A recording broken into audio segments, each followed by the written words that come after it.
Thank you, sir. Good morning, everyone. Namaskar.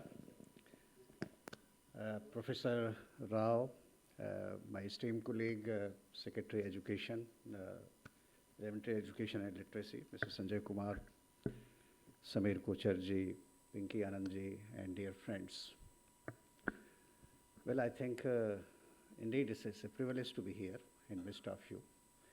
And I was listening very meaningful talk, extremely meaningful talk, and learning a lot actually. And I think we all are here today, sit together, listen to, talk to, and as Mr. Kumar said, that Honorable Prime Minister has given a vision, imagination. And in that imagination, in that vision, I think each one of us has some role to play, something. Imagination will remain imagination if we are not ready to play our role. So it means we have to. And my understanding is, and that's why this kind of business meet I have been invited to be here. I think to contribute in that story, in that imagination, that what all we can do. So first and foremost, let me congratulate Samir Kocharji for reaching this century, not in terms of age, but 100 meets. And from my side also, I join others to congratulate you to continue this good work. Friends, let me put I'll take few minutes and just to point out few things. See, Mr. Kumar, to me, sitting here as Secretary Education, does it mean something? To me, it doesn't mean something if I don't know what he is doing and what kind of impact it is having. So listen what he was saying, the kind of impact, your and my not only life, but future generation. He is devoting his life to make our children's life better, this country's life better. He has some story to tell. He told us a story. Right? Gross enrollment ratio, right? Dropout rates, how we are trying to improve, how to see how he's making his life meaningful. See, for all civil servant, all of us, people from outside might be saying that you are on this chair, that chair. Okay, that is fine, fair enough. But end of the day, it is not only that salary, that facilities are that, this thing. End of the day, what kind of impact you are making. And that impact to all of us, and I'm pretty sure, when somebody is telling you that he's Secretary Education, no. But you are all are eager to listen to the story, his story, that what the work is being done, what he's contributing, what he's doing. That is the story. Professor Rao, as you all know, in Prime Minister Economic Advisory Council and Finance Commission, he made contribution. Right? He has a story to tell. That, well, whether it is GST or other reforms or, Pinky Anandji, I have the privilege of working with her when she was ASG. She has a story to tell that additional Solicitor General kind of things you are doing. The point I'm trying to make is that all of us, including you and me, we have to develop our story. And people will be interested to listen to that story. And businesses, the story can't be that I'm making so much money, so much profit. That cannot be a business, no. It doesn't excite anybody, that story. In this quarter, this year, my profit was this thing, dividend was, it doesn't make much. My only message is, here my colleague Abhishek Singh is sitting here. Just think about the story. The story is very simple story and very short. And I'm preempting it, and sorry Abhishek, taking your, The story is that, well, you have to reduce the size of government. You all have faced the government, our government machinery, our various parastatal organizations in one form or the other. The moment government has too many people, not only it creates inefficiency, but brings certain distortion and certain other practices. It means government has to be leaner, thinner, smaller, and perform critical function.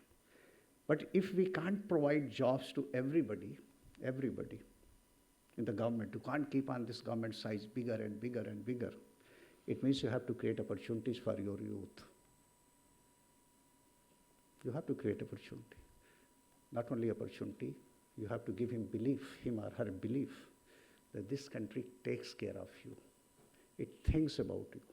You have seen what happened in Sri Lanka, what happened in Bangladesh, when youth, one way or the other, lost hope. But just imagine in this country, the people who are in public service, whether it's a political class or civil servants or other people, the kind of policy making is that youth is not losing hope.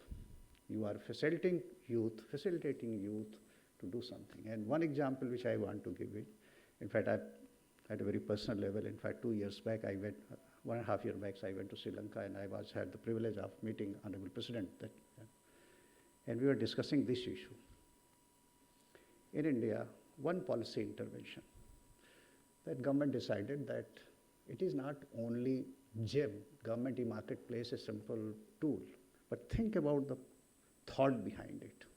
What is the thought behind it? You can't give job to everybody. In earlier era, when I have to, in government, I have to purchase, let's say, pencil, pen, notebook, anything. What used to happen invariably on a smaller level? You know somebody is continuously supplying. You give a call to that person, भाई 100 pen चाहिए, 200 pad चाहिए, this चाहिए, वो चाहिए, साथ में 3 quotation भी ले आना. What was this? Restricted. You know somebody and that person will generate. It means youth, the new people who are coming, they can't join that entrepreneurship. One small intervention that government created a platform, brought one policy, two policy basically, that government department have to purchase from this platform, non-negotiable. And B, any of your and my children. If you want to become an entrepreneur, just have this information and get registered, and you can supply anywhere and everywhere. And the third part is that yes, government will also have a Mudra scheme where it will provide collateral-free money to these people to become entrepreneur. The point I'm trying to make is it is their story. This is the story. The story is not only that e-platform. No, that is not the story. The story is larger picture. But Mr. Sanjay Kumar said, right? Story is larger picture, that how to make our youth their own life meaningful, how to make them among best. That is the story which we are talking about. Let me take National Human Rights Commission from where I coming from. This also has one story. What is the story? That anybody in this country, if he feels that that basic human right is violated, there is an organization who will listen to you, will intervene, it will work for you. The end of that, people like us, we join there, we given the opportunity, what we are doing. That if anybody feels, and please understand this is the core, it is not only creating business empire if it doesn't have some meaningful impact. The point I'm trying to make is that in your organization, please develop your own story.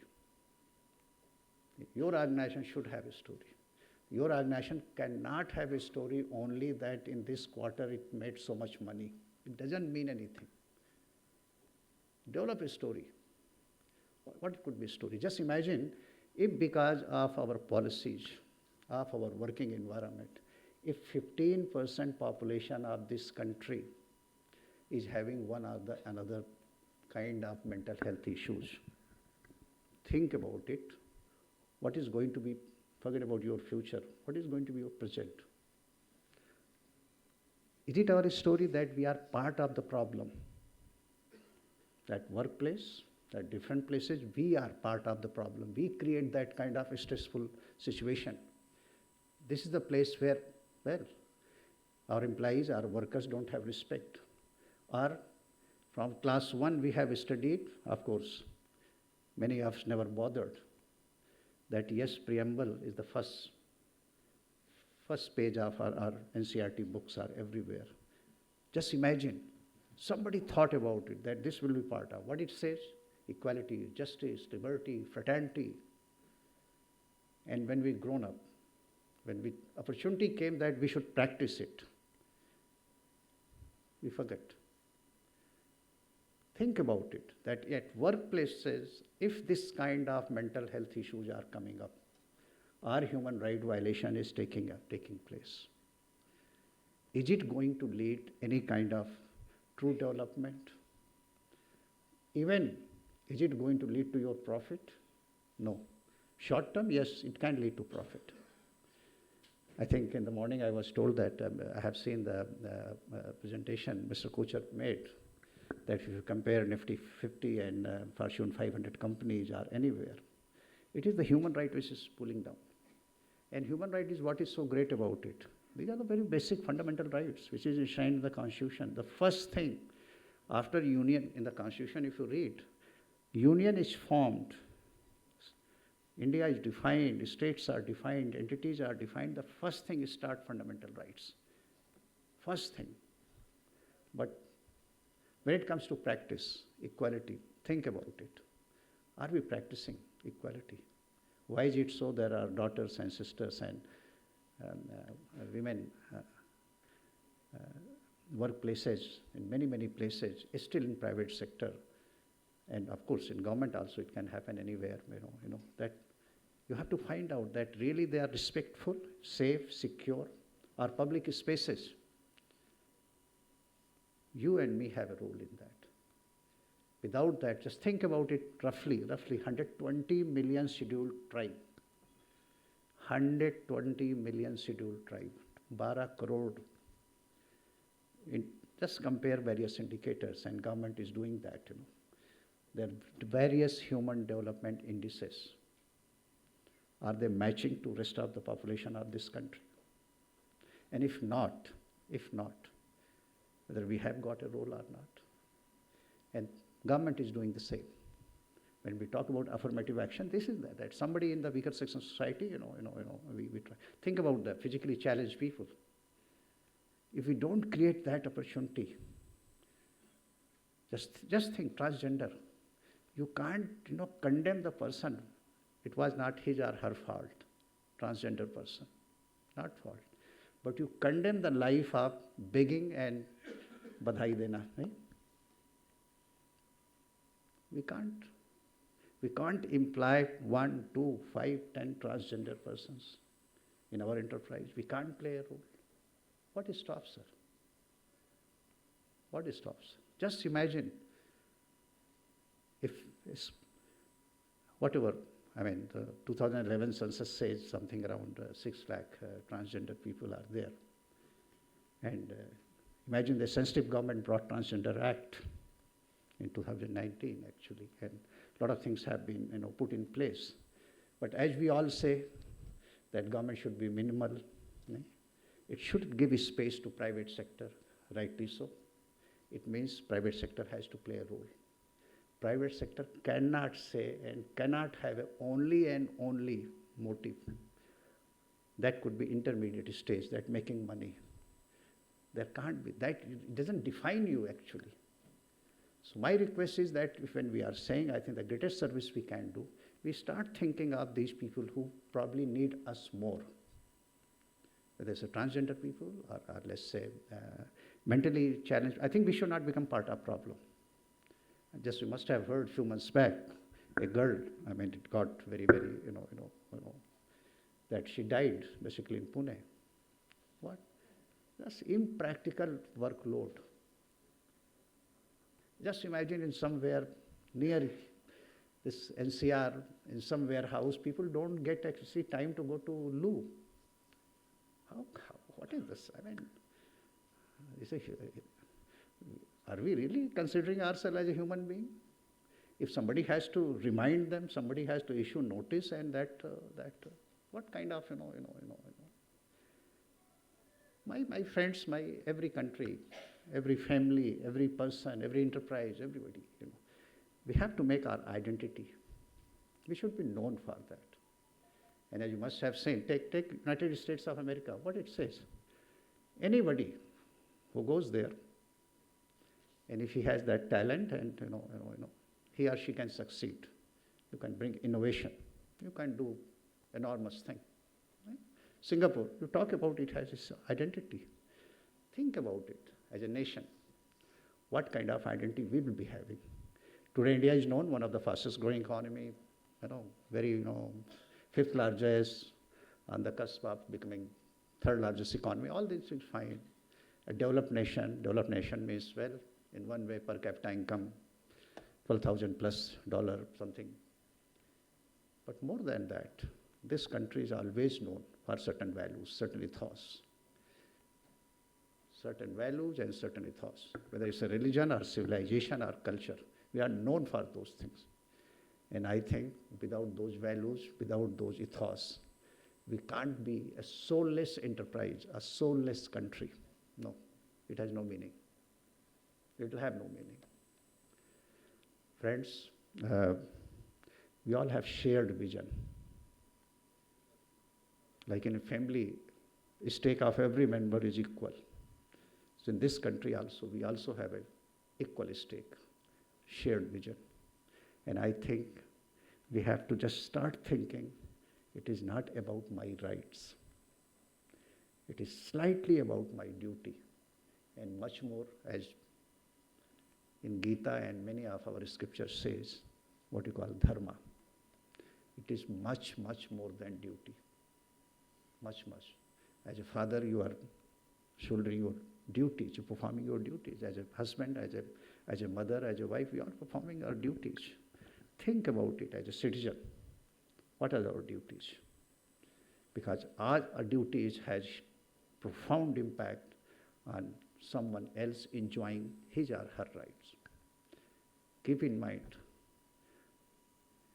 our duty, our dharma, it enables everyone to enjoy their rights, whether it's a civic and political rights or cultural, socio-economic rights. So friends, I'll stop here with an appeal. Just spare 5 minutes, that solitude. Think about it, what you are doing, what you are aiming, what kind of impact you and your organization is going to bring. And if you can change just one person, your impact is having on the lives of 1, 2, 3 persons.